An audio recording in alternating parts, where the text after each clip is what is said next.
Welcome to the Metaphysical Hour.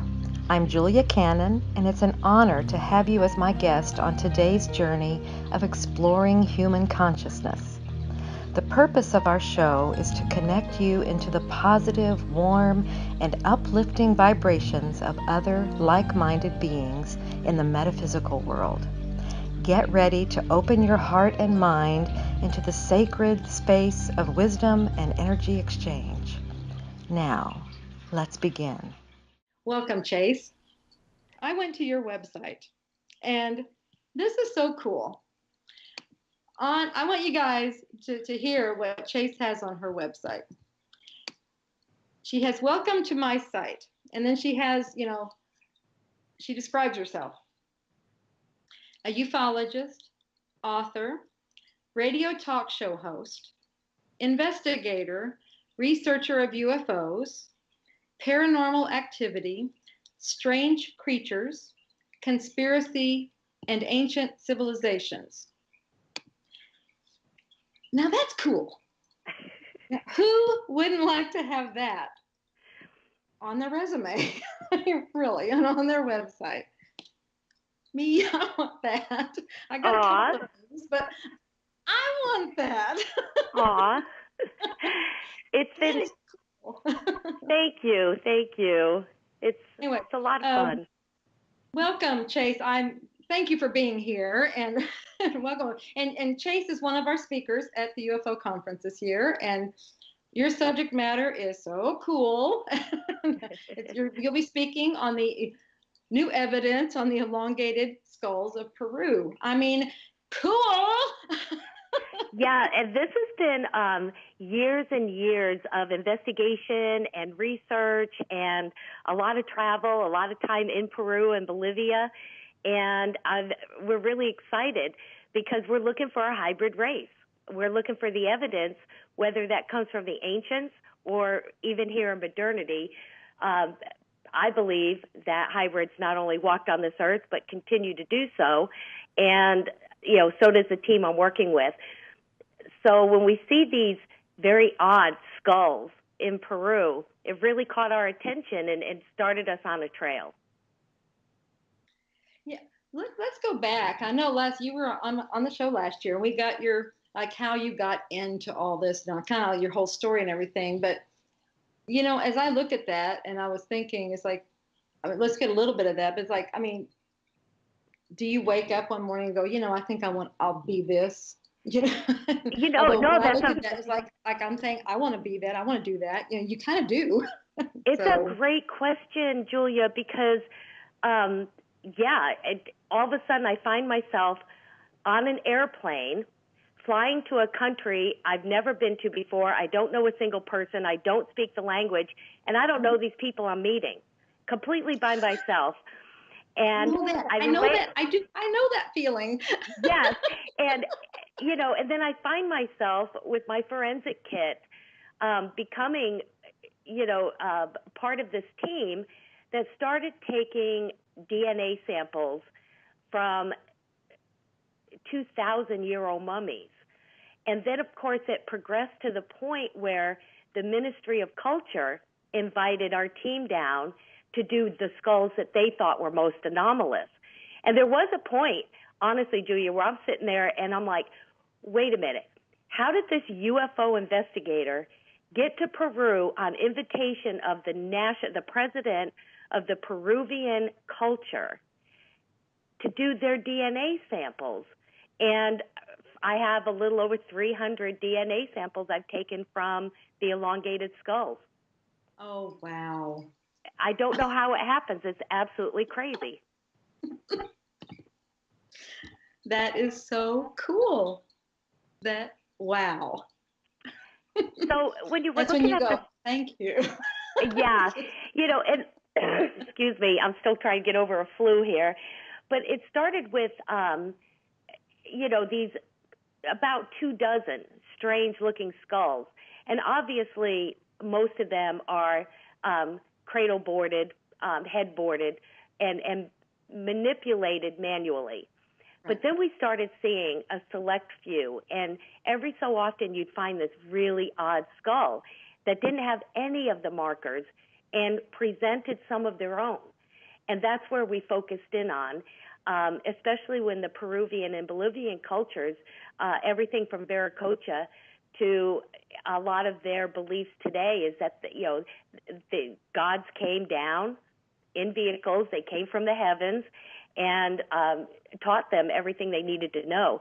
And we're finding these elongated skulls around the most sophisticated ancient civilizations, from the Mayans to the Egyptians, down to the Peruvian culture and the Paracas. Then we learned that the Paracas people, which is on the shoreline, just probably 30 minutes south of Lima, maybe an hour and a half. It's between Lima and Cusco. But, all of a sudden, nobody knows where these people came from or what happened to them. So now we have a real mystery. And some of the biggest, some of the strangest skulls, and I've got PowerPoint, I've got photos that are just remarkable to share with everybody at Ozark. Oh, fantastic. I think I was telling you about when I was down there about some things that I saw and the stories that I was hearing. It was the same thing, like you said, the beings that came in and it's just like, it's just part of that's just what they know. And it took me 2 times to hear it before I got it. And I'm like, well, wait a minute. Whoa. Back up. Repeat that, please. A little boy taught them everything. What? Yeah. A little boy in a jumpsuit, a silver jumpsuit. What? Yeah, it's remarkable how accepting it is, and it's one of the examples of cultures, because the Chilean government also openly investigates UFOs. It shares that with their people, and it's one of the tools and examples that we're using when we're talking to the lawmakers up here in D.C., that we're facing threats every day. We hear of, pandemics of not if they're going to happen, it's when. We have North Korea threatening to, nuke us. We have Russian submarines pulling up to the shorelines. There's threats everywhere, the terrorism, all this. But they're afraid we can't handle extraterrestrials and that this is too big and we can't handle it. And yet there are populations all over the world that it's so accepted. I kind of have a great story to illustrate that. Do you mind? No, not at all. It'd be great. I'm standing on a step pyramid that's not dug out yet. It's not even on the map so this is absolutely raw area in the Chongos necropolis. And I'm standing on a step pyramid with the mayor of Pisco. And he's telling me about the water. When he finds out I'm a UFO investigator and I'm the only one on the team, his eyes got big and he started telling me through the interpreter about this big lake they had in back of the pyramid, and all the villagers used that for their cattle, and it was very important to his village. And he kept saying this UFO kept coming down and it took the water. So I'm like, oh my gosh, you want me to go take samples of, you could see a dry lake bed, and he's looking at me like, no, I want you to get my water back. And I realized at that point that his investigators, the police that work in Peru, they mostly serve the community. They fix problems. There's not a whole lot of the arrest and all that kind of stuff. And as an investigator, he was seeing that as my role as well. So it was also a reminder how accepted the UFO extraterrestrial hybrid philosophy or reality is in that area. Absolutely no shame as the mayor telling me about this UFO. And it was as though he was telling me that the 7-Eleven was robbed. It was awesome. Right. It wasn't even like, well, even it wasn't even, it would sound like it would be even less. Even a robbery, you would have to prove. It'd be even something even more factual than that. Yeah. It's like, we already know what happened and who did it. I just want my stuff back. Exactly. And he even asked me, he said, you're here in Peru studying UFOs? And he put his hand on his hip and he says, don't you have them in the United States? He couldn't believe I came all the way down there to do something. It was like to investigate, their bicycles or something. It was, and we found that all over, including Bolivia. There's such it's so embedded in not only their oral history, but their written history from, a lot of their, even textiles. The Paracas people didn't leave a written record, but they left textiles and, their pottery. Clearly, somebody was coming from the stars and helping them. Hello. It's amazing. Mm-hmm. I don't know. There was something. It was something that I saw in that museum. I was telling you about this. It was in. Oh shoot. Cusco, I think. I think it was the Natural History Museum. Yes, maybe? That's in Cusco. Okay. And it was just like, it wasn't said very much. And I think I asked you about it. It was called the Ocular Being. And I have looked and looked and looked and tried to find something about it. Have you heard of that or seen anything about that? It's elusive, isn't it? And a lot of the information down there is like that. Even with the elongated skulls, I have brand new photos of some of the skulls still on the mummies that have never been seen before in America. I'm bringing that to Ozark. And they have just remarkable antiquity and artifacts and, things about the culture that's even different than the Inca or, they're very difficult to find. I have one photo of an archaeologist and I standing in the foundation of a home, clearly in this square, and you could see a little face of a skull sticking out. They're building on this. A lot of this information is being just kind of run over and not paid attention to because of the needs of the population today. So a lot of the things that you and I, you'll see something that strikes our attention. There's no one really down there doing the work. Very little being done, which is why our team went down to do the DNA work for them. They don't have access to the clean suits or the equipment that we have. And the whole time we were taking the samples of these skulls, of course, I had to create a clean room. Wait till you see the photos. I have all this coming too. But, all of this is, they're bringing their families in and taking photographs and looking at us, big smile, CSI, because they don't have any of this. And it was just remarkable. Thousands of pyramids are still, there's a pyramid complex right outside of Lima that is a motorcycle track where they race motorcycles there every weekend. Oh my gosh.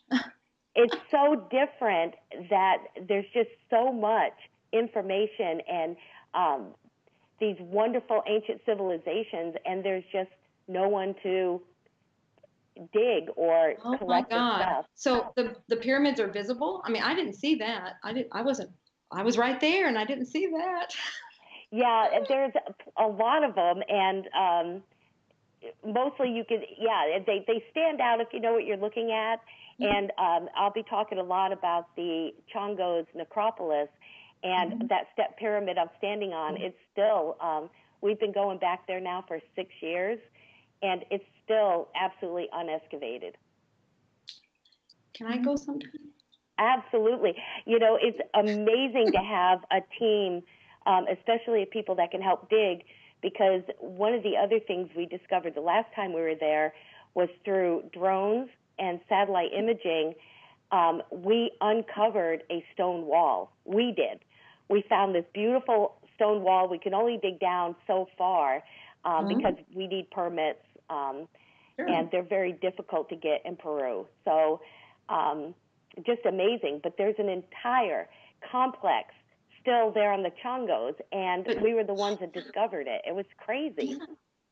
I mean, yeah, but that's so cool. I mean, you're discovering it.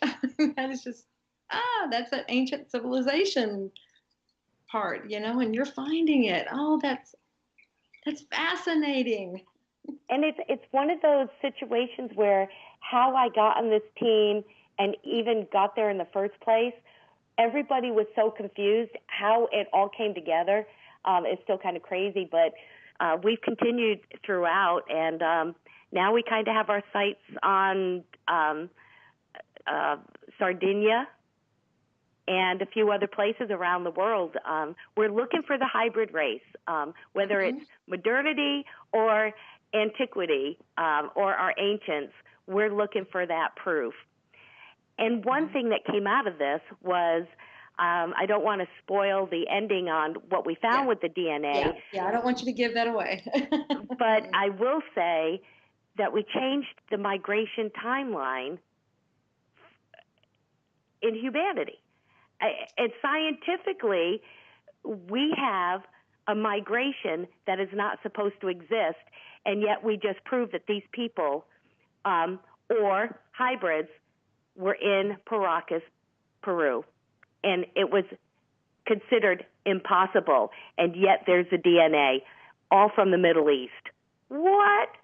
It's mind-blowing. We've got, archaeologists and anthropologists, and they're just, they're all over us, on, like, how did that, what are you talking about? This can't be. And then they look at our testing. Mm-hmm. It's foolproof. It's good to go. So it's just remarkable that what happens when you get into this field and not afraid to, chase down mysteries. Look at the good you've done. You've been all over the world helping people and giving these classes and providing something so remarkable that collectively we're changing the world. Yeah, it's just fascinating. It's fun, isn't it? Yeah. How we're contributing. I feel like I just got started. Changing timelines. Right? Interesting. Then we have, the conference. It's. I love the conference. If I'm speaking or not, I'm at Ozark. I love Ozark Conference. My husband loves it too. He's coming this year, and a bunch of people, couple of like Timothy Alberino, who's one of the top researchers out here for ancient remains, is coming to Ozark just because he's heard so much about it. And so we've got a lot of kind of VIP people that won't miss this conference because of the information. So, and it's like a family, and you hear that every year, but it is like a family. There's people there that I only get to see at Ozark, and the feeling that you have there, it's such a positive environment. We can't wait. It's almost a cleansing, like you go and you get to hang out at Ozark with everybody, and you leave and you feel like, whew, okay. Now get back to work. Yeah, exactly. Yeah, I can ride on this energy for a while now. Yeah, definitely. Yeah, it's good. It's like you said. Yeah, it's all it's for the information, but it's also for the camaraderie. It's all the get-togethers. The speakers come together just as much as all the attendees. It's everything. It's I still get a little starstruck with Linda Motenhau, and she's been to every Ozark. I mean, she speaks there every year, and she said she's only missed one. Wow, that's remarkable. So 30 years of speaking consistently at Ozark, and she wouldn't miss it either. And I always found it funny because Linda's kind of a rock star, and there she is, every speaker, sitting there with everybody, the attendees and the people, that came, and she's right in the middle of them, sitting with them, engaged in the conference as well. And you don't always see that, and I'm always impressed by that. Yeah, Yes. Yeah. Yeah. Yeah. She's great. Yeah. I just think, everybody is, I just, I feel like we pick really good people. And, I mean, we don't just, the same with our books. Mom always said we don't publish junk. and we don't pick junk. we pick really good people. So yeah, we're real picky. We have high standards, I feel like. So. Yeah, absolutely you do. And I'm very honored, very honored. This is my second time speaking at Ozark, and I can't wait. I just can't wait to get there. We're looking forward to it. Can't wait to have you. So, and we'll shift a little bit. We had a good time last fall. We were out. You want to talk about that a little bit, or? There was we had that investigation and the Arkansas crystal mine in Mena, Arkansas, and you joined us, and we were just thrilled to have you. And it was an honor too, because of the what you bring to the table in an investigation. It was not only a lot of contribution, it was a different side. I'm very scientific and black and white. There's a big population that demands dispassionate scientific proof of some of the claims, and you bring in a metaphysical and very enlightened attitude and investigation standard, which blended together, we killed it. I mean, there were some things about Arkansas that I still question. I really do. I've been there a couple of times, but there were some real experiences. Mm-hmm. Yeah, it was fun, especially the night experience there out in the middle of the woods. And it's so fun. I always love doing that, especially with us, because when you have your colleagues with you, it's just fun. And it doesn't matter if that little crack, you hear like a twig break and everybody's like, oh, what's that? Well, 99.9%, we know it's going to be a raccoon or one of the nocturnal animals. It doesn't matter. We're having fun. Our heart's pounding. We're like, what? It's so awesome. Mm-hmm. Yeah, we were making it everything under the sun. Yeah. It was fun. It was, yeah, I don't know. There were things. I mean, who knows? I mean, because I was feeling, at some points I was feeling things. I was feeling some energies and everything, but yeah, who knows?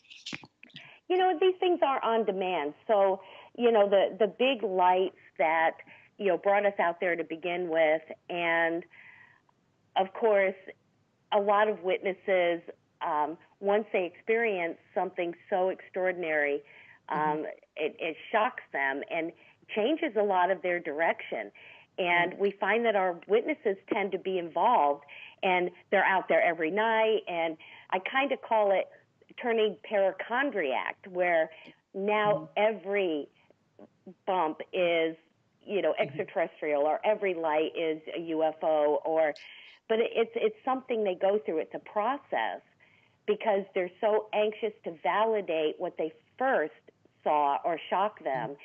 And I think that a little bit of that's going on in Arkansas. But one thing I know for sure, I know what I saw when I was with Josh Gates, and they caught it on camera. And I'm so happy for that, because no one could take that one away. And I also had another experience there. So something's going on, whether all of it is extraterrestrial or not. There is definitely some mystery there. Yeah, there's something different happening. Like you said, something mysterious, something paranormal, something happening. And so there you go. And that's what I was going to say. When you said it's like when something happens, then they start making everything. I was going to say, is it probably hard for them to maybe get back to a normal, quote, normal life, maybe an everyday existence, where they can, put it into some perspective? You almost see that our best witnesses are the ones that just when you see something that's not supposed to exist, and it's so profound that they're out hunting for that sighting again, or that next experience, almost nightly. They're our most passionate witnesses. I mean, they, for a variety of reasons, still do this, but none of it for hoaxing, none of it for dishonest reasons. They want to validate. They want to see it again. They're trying to answer questions, and I think sometimes we're a little hard on some of our witnesses when they become obsessed, like this investigator that does this full time. And I think we're hard on the witnesses sometimes when they may cross a line on what I call that paracondract reaction to everything. Experience also tells us that they come back. They realize after a while that but it's a process, and I tend to think we're not very good to our witnesses anyway as a community. When we think of like Travis Walton, one of the most extraordinary experiences, that how you can not believe this man with everything he's gone through, lie detector tests, all that. But think of what we put him through. The man was missing. Right. And people just demanded him to prove, and it's just, so there's a sympathy or, an empathy I have with our witnesses that, I let them know it's okay to not, have to tell the world, or it's okay to say, you know what, I'm not jumping through your hoops. Right. I know what I saw. I think what you're dealing with on the other people, when you have to prove it, you're dealing with their stuff, their insecurities, their issues. With if that is real, then my whole world, is you're pulling the rug out from under my feet, and that's their issues, and that's why they're doing that.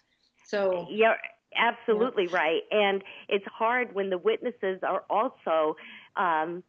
We were talking about how they speak to us in Peru about this very openly. I never heard what we hear almost every time, which is, well, I want to tell you about this UFO, but you're going to think I'm crazy. Yeah. That's always what we hear. And I think a lot of that is, people, especially when you're telling the truth, would like to be believed by friends and family, and that's not always what happens.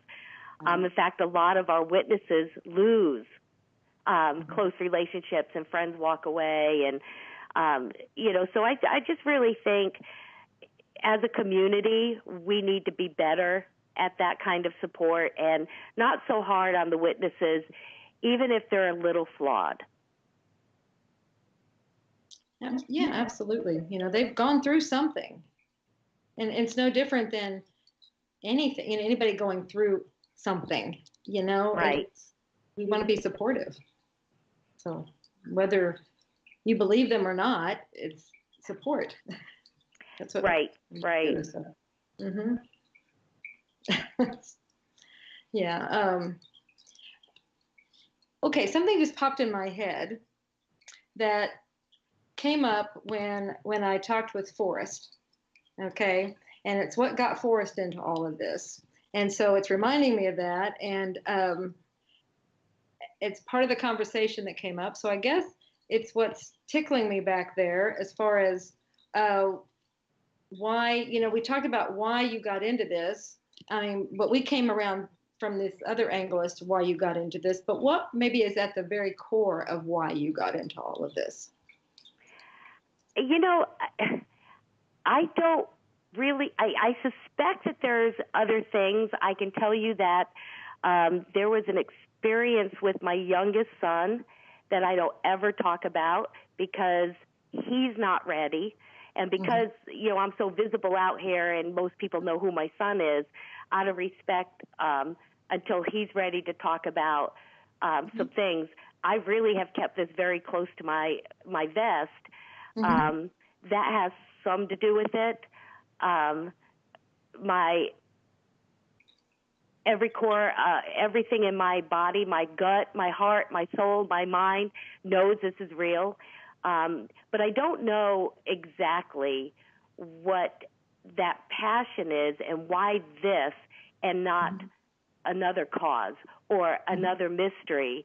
Why I always stay so focused here. I have some that tell me that there's a lot more that goes on with me that I'm just not ready to know about. And I hear that from almost everybody. And I'm okay with that. I'm one of those people that feel like if I don't remember, I'm not supposed to. But I think I'm so determined to investigate or do right by people that have seen something so extraordinary because they have nowhere else to go. Nowhere. They can't call the police. The FBI is not going to help them. If we're not putting our best efforts and helping them and in that support after and in that it's a process that every person has, and we're better in the end. We're better people in society. We're more empathetic. There's the vibration. We expect bigger and better of ourselves. So I just think it's a good place to be. It's frustrating as if you're looking for a destination or if you're looking for that golden ring or to be famous. It's going to be frustrating. But for me, every day is a challenge and a treat because the journey is my destination. Every day. I love this. I don't know why, but completely, I've even tried to walk away and take a break. Nope. It pulls me right back in for many reasons, but yeah, it's in my core. And I'll also share something with you that my mom used to laugh at me, but growing up, I used to say, especially when the moon was really big, I used to tell her I felt sorry for the moon because it's all alone, because there's supposed to be two of them. And there's a part of me that I know, 150%, that I'm not really, I'm here temporarily. This is not my home.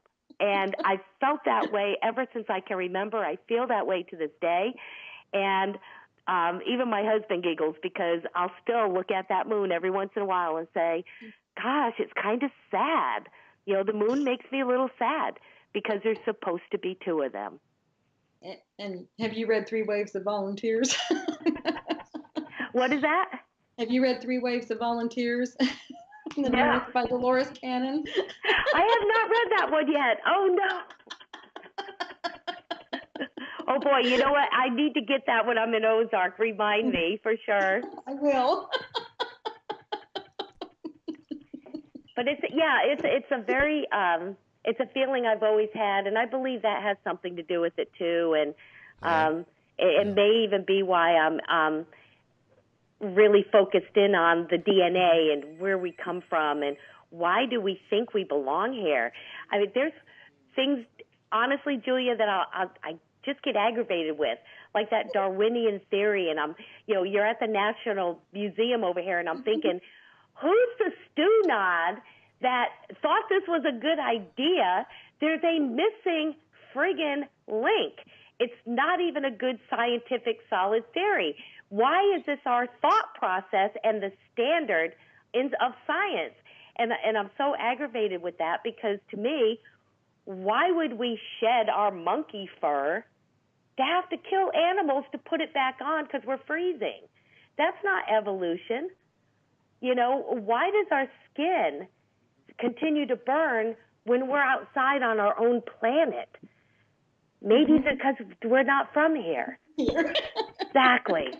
It's, so all these things, and I'm sure I'm the odd one walking through the museum, but I can barely stomach the, evolution room or the cavemen. And it's like, well, yeah, they were here, but put a Homo sapien sapien next to them, and now you've got the real picture.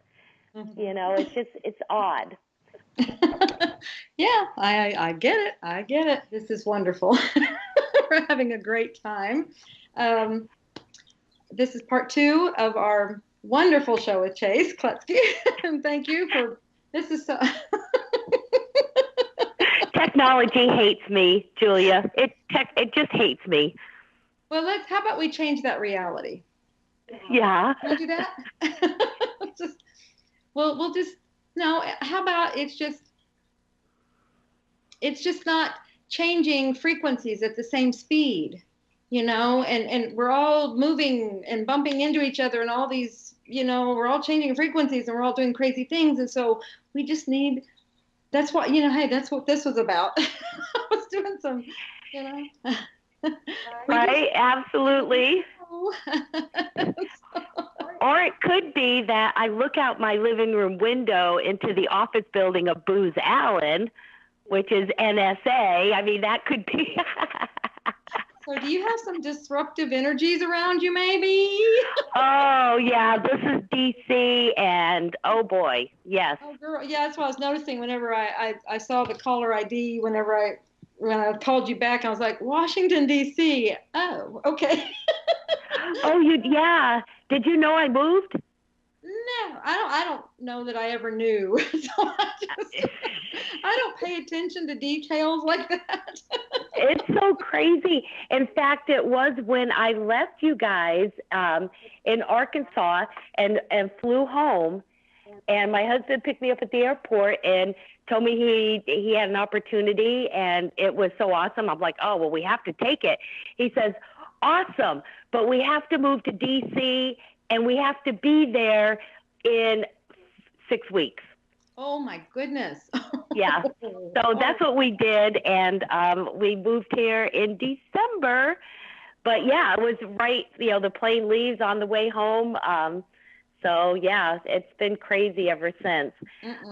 You're looking at my tiny little apartment, which is cute, but it's so tiny.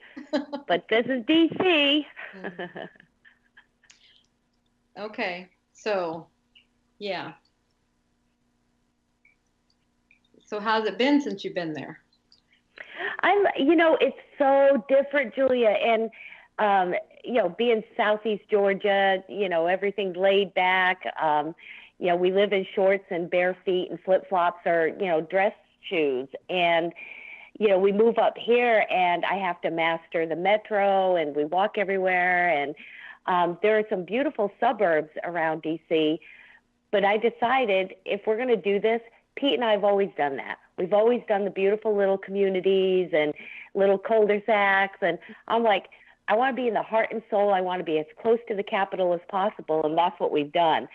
So we did find a great apartment. We're on the 9th floor, which all of this is so strange to me, to just, we walk everywhere. There's not a McDonald's, within 15 miles or, a Walmart. It's just totally different. You're not in the totally South. Different way of living. Yeah. And everybody moves really fast. So I do well in D.C. Kind of taking corners on 2 wheels. Everybody's doing it. So I don't feel so, crazy all the time, for sure. Mm-hmm. And I still have that kind of... you feel crazy in a different way, maybe. Yeah, a little bit. It's very, very fast paced. I mean, you definitely have to take a break from this place every once in a while. It's very political. You have to be at the right restaurants, and, you should shop at the right stores, and you only drink certain drinks. We don't know any of those rules, so we're having fun because we could just be tourists, and it's just been fun. I enjoy taking the metro. As silly as that sounds, it's so different. It's a different way to travel, and you're with a bunch of strangers, going down the train tracks, and ended up somewhere. But there's also a couple dangers. That like there's some things that you have to be really careful about in DC as well. But So far, it's still the adventure to us. So probably have to ask you in about a year. What do you think of DC in about a year? Yeah. Okay. You know, the Capitol is just a few blocks up the road, and you know, it's been cold and snowy and you know, kind of rainy, miserable weather. But you know, when I first got here and the first can't wait, like you just jet out. You know, we're at the Aerospace Museum all the time. Pete and I went there, just watched a couple movies. And awesome. Actually, they were in the observatory. But, you know, the museums are all right here. I love going to the Capitol and just, you know, walking around. You see all these rallies, and you'll see, you know, the senators out there. Nancy Pelosi's got her little group, and they've got another senator with a, you know, press conference, and just learning your way around. It's an amazing place. You're right in the middle of everything. Yeah. That would be a completely different way of life. It's yeah. I mean, even the sirens at night, like when I looked at the apartment, I didn't think about things like what's around me that would make noise. I mean, you know, we've always not lived like this. Yeah. And oh my gosh, Julia, like the sirens all night long, and you know, and we're just looking at each other. We just giggle. It's like, yep, we're in the city now. You know, crazy. Oh my goodness. Okay, so where we left off, we were talking about, and you were in the museums, and you were so aggravated with the stories that they would tell. Let's see. Oh yeah, the missing link stories. We were on that. Okay. Mm-hmm. Yeah, and I think it's because we're lied to, and about where we come from and who we are, and you know, anything against the scientific paradigm of, you know, the Darwinian theory or evolution, or anything that pushes against that, or a biblical narrative. And you know, there's a lot of pushback, and we're in trouble. But I don't think we know much, honestly, about where we come from.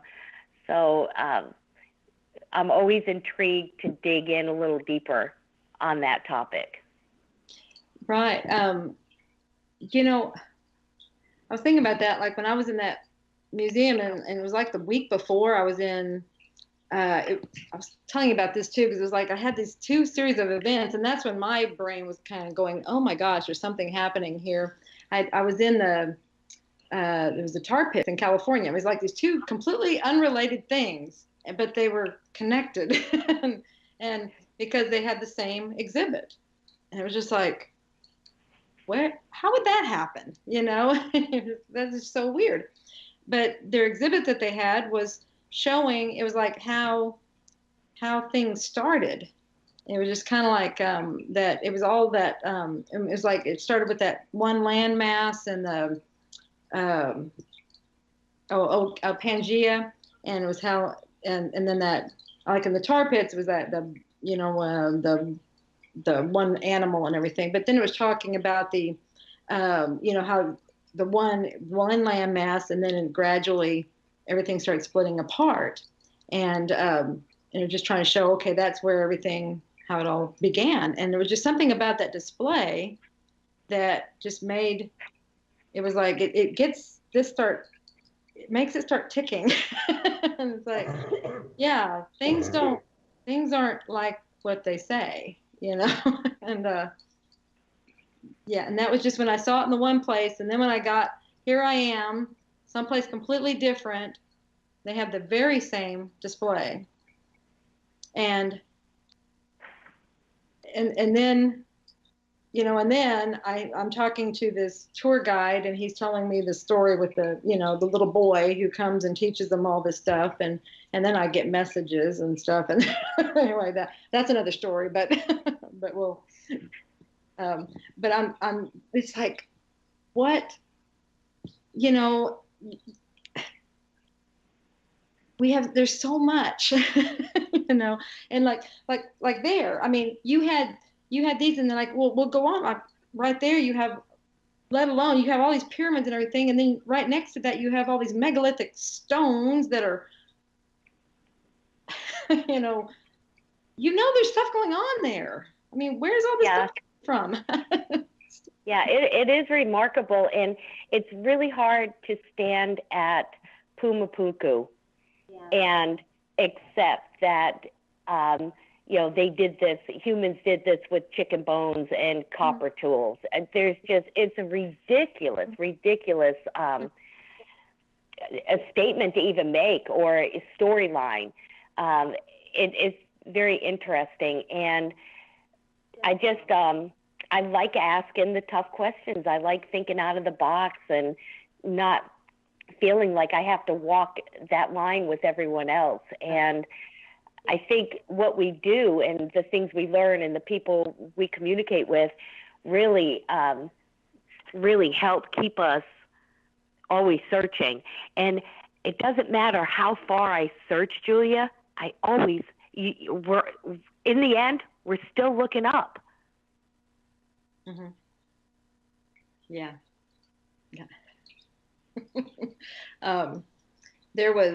It was funny. Everybody I think everybody in our group there wasn't anybody from outside that was in our group. We were all the same kind. We all believed the same. But the guide didn't know who we were. Okay. And he was going through what he had to say. And he was doing the same things. This is the megalithic stones and everything. And he was doing his rote things, and he's trying to do the things of the same thing they do with the pyramids, of how they built them. And they had, like you're saying, the farmers, they had the logs, and they're doing it. They're bringing them up the hills, and it's like, how? Yeah, really. And one guy, I mean, I'm just, usually we're just like, he has to say it. One guy just finally, he just, you don't really believe that, do you? And the guy just said, well, I have to, they require me to say this. Absolutely. And then when we were standing in Pumapuku, which is in Bolivia, and it's high in the Andes, and they were giving us that same story, and and I kind of looked around, and I'm like, well, where did you get the trees? Because we're so high up, trees aren't growing there. And so I'm like, well, where did they get those logs? And he kind of looked at me and he giggled, and he says, oh, smarty pants or something. It was really funny, but he just finished, the standard line. And, but I thought that was funny when they talked about the logs, and I'm like, I don't see any trees. Good point. It was crazy. I'm thinking, don't tell me you're, bringing them down the river, because again, it's not down anything. Everything's up. Mm-hmm. Why would they choose such a difficult area? Yeah. It's just, and then the galley with all the faces, and there's clearly the face of a gray. I mean, there's no mistaking that that's exactly what they meant, because of the detail and everything else you see. In the Gateway of the Sun with Viracocha and all the little minions, and they're perfect. Obviously, they didn't slip with their chicken bone. No, I don't think so. So crazy. But, yeah, and I think when people can, get out or travel like that, or just go to a alleged UFO site, and just imagine to just get out there and enjoy what we do and what we believe. Yeah, but ask your own questions. Like you say, just do your own investigate. Just check it out and ask common sense questions. Right. Because what they say doesn't make sense. Just.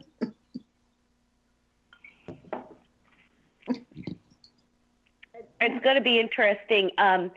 It seems like every year when we're at Ozark and the conference is going on, I don't know if it's the collective energy or something, but there's typically experiences that happen. Yes. That we hear about. And I'm really, really coming in this year with that open, okay, I'm in, guys. Not expecting anything specific, but I just have this feeling that there's going to be some significance, whether it's information or something, but I really cannot wait to get there this year. It's going to be amazing. Yeah. Yeah, they're always saying, it's just a matter of allowing. Just be open and allow. And whatever it is, you will get what you are ready for. Exactly. Or, I think even counting on the information, and it's not necessarily going to come from a Dolan or a Linda, even though I love them dearly. It could come from, one statement from, when we're at the banquet, the guy sitting at the next table that I overhear. So I'm really wanting to be that open and just, I'm going to wait for it. Right. Absolutely. Absolutely. Yeah, that's a really good point, because it can come from anywhere. So, yeah. Yeah. Go ahead. It just, that you can't dismiss anything at all. And I love that. I love surprises. I'm old and grumpy, so anytime I could still have these great surprises, I always look forward to that. Yeah. Oh, and you mentioned the banquet. So, and we'll say that again. We do have the speaker dinner, and that's always so much fun, because we have the speakers out there, and you get to mingle with everybody. What's that like from your perspective? It's wonderful. The last time I was a speaker at the banquet, we sit with different tables. The speakers don't sit together. We sit with the attendees, which I love that. And there is a group of ladies that I met at my table that I'm still friends with, and we are all over each other on Facebook. And they were kind of shy, and they just kind of didn't expect it. And we just hit it off and got along, and, they were different, which was awesome. Fantastic. Yeah, and that's what we want. We ask for everybody to sit. We ask all the speakers to sit at different tables so everybody can get to know them. And yeah. Really, to this day, we're all still good friends. And I think they're coming this year. And they had even asked, you think we can all group up at a table? And I'm like, no, I think we have to share the love, share the love. Yeah, share your chase. Share them too. They're just amazing women, very strong. I'm very different from one of them. We couldn't be more opposite in our politics and our thinking and our lifestyle, and we just adore each other. And that's my favorite part is, just getting to meet extraordinary people. Mm-hmm. Yeah, absolutely. And that is what it's about. And what I noticed last year, it's like each year, and especially last year, it's more and more people who have never been there before are coming. So more new people. And it's like, wow. And they said, this is the first time I've ever been here. I never knew about you. Last year, I remember being surprised how many first timers had their hand up.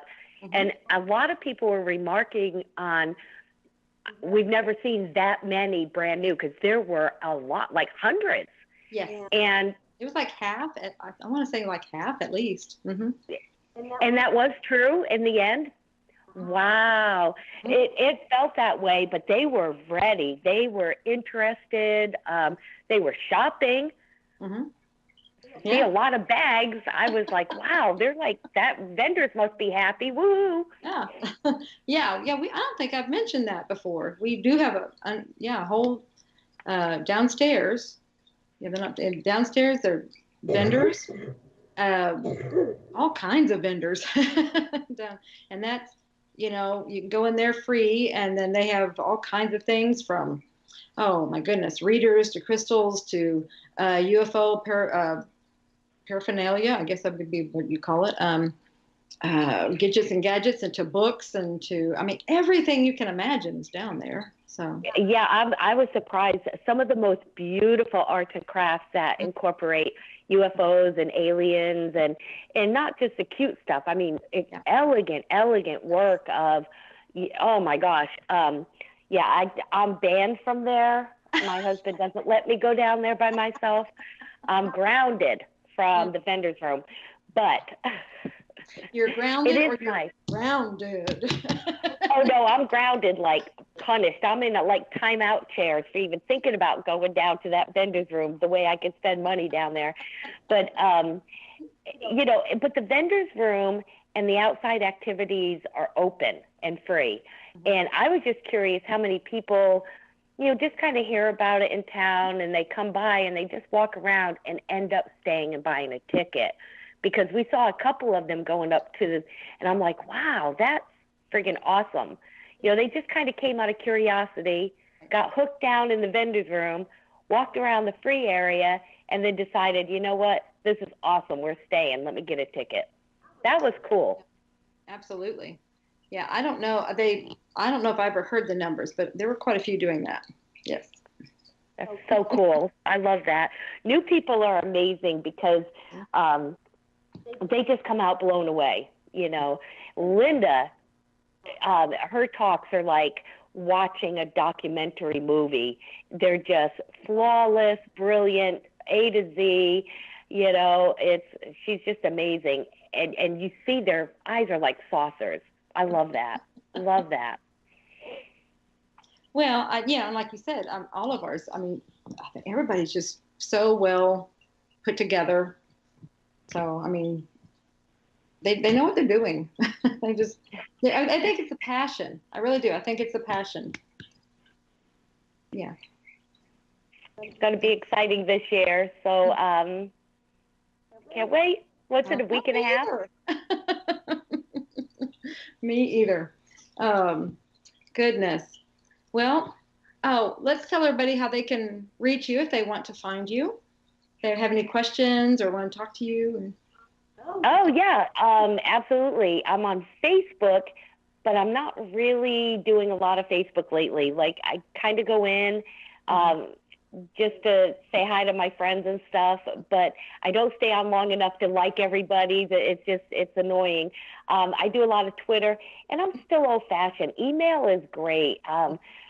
You know, and email is easy. That's my name at yahoo.com. Yeah, and I love the Facebook, and when I have time, I have a great time on it and really get to interact with my friends. It's like once every 6 months. So Facebook isn't the best way to get, or the fastest way to get a hold of me. But if you send me something, I will absolutely answer back. Yeah. Okay.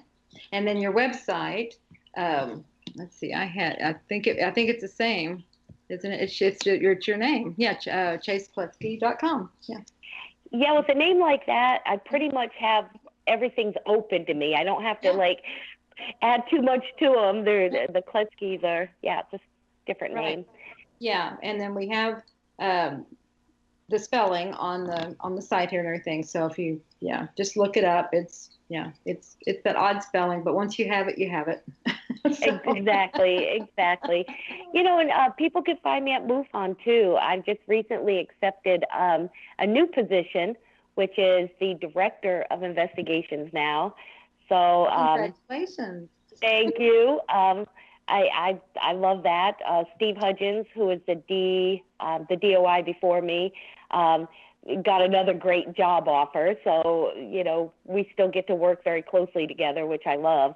But yeah, so I'm excited about that. There's a lot of great things going on this year, and I, just can't wait. And one of them, 100% is Ozark. So it's a great year this year. Yeah. Yeah. And like you said, you feel like something's going to happen. I feel like this year, that's how it feels. Stuff is happening. So there's stuff about this year. Yeah. And we already see that a little. I mean, who saw the government admitting ATIP and that they had a UFO investigating group in the military? Who saw that one coming in breaking news? Mm-hmm. And then, the pilots that are talking about very openly over the sighting in Arizona, even though that was in February. But there was 2 more breaking stories today from legitimate sources. And, I'm not sure disclosure is going to be a news conference. I think it's going to be confirmation where, or we're just folded into that reality and we're all good. We don't need you guys to make your statements. We got it. It's okay. Yeah. Yeah. And, yeah, exactly. They don't have to do that. It's okay. Because, Forrest and I were talking about, and he said, they can't do that really, because that's counterproductive for their role. So this is really a better way for them to do it, for it to come out. It's just to look it out like this. So, and yeah, that's fine. I think it's, and we're all feeling that way, Julia. So it's, we'll be excited to see what turns out. That's for sure. Yeah. Yeah. And then I guess they're testing the waters to see how it's handled, and we're fine. Yeah. Yeah. There's been no catastrophe or even backlash. Everybody's kind of like, oh, interesting. And they're not panicking and running out in the streets and freaking out. Or I don't know about it if they are anyway. No. Right. Exactly. But I live in my little bubble, and I don't watch news, and I don't know anything. I don't live in Washington D.C., so I don't know anything. So. It's hard to keep up with the information flow. I mean, it's like breaking. There is something constantly being announced or moving in D.C., and I could see where in 5 to 6 years I'll be ready for my little place in Georgia. But for now, man, I'm freaking loving this. You got your finger on the pulse. You're in the fast lane, and yeah, it's crazy. So. Wow. Well, I can see how it's beneficial right now for you. Yeah. Yeah, definitely. I'm knocking on doors and trying to, get in there. And of course, I'm not going in wanting disclosure. I'm going in wanting to talk to them about, certain documents that we need. And you have to know how DC works. So when I first got here, there were certain offices I tried to, get appointments with, and I would with their junior staff or mid-level staffers. But then you find out, well, you guys really can't help me much, or like, well, what am I doing here? What are you guys going to do? Until you figure out how DC works, and then you realize who's who and what do they care about. And when you have lawmakers up here, like Rand Paul, that's a libertarian that cares, that is so offended by overspending, and,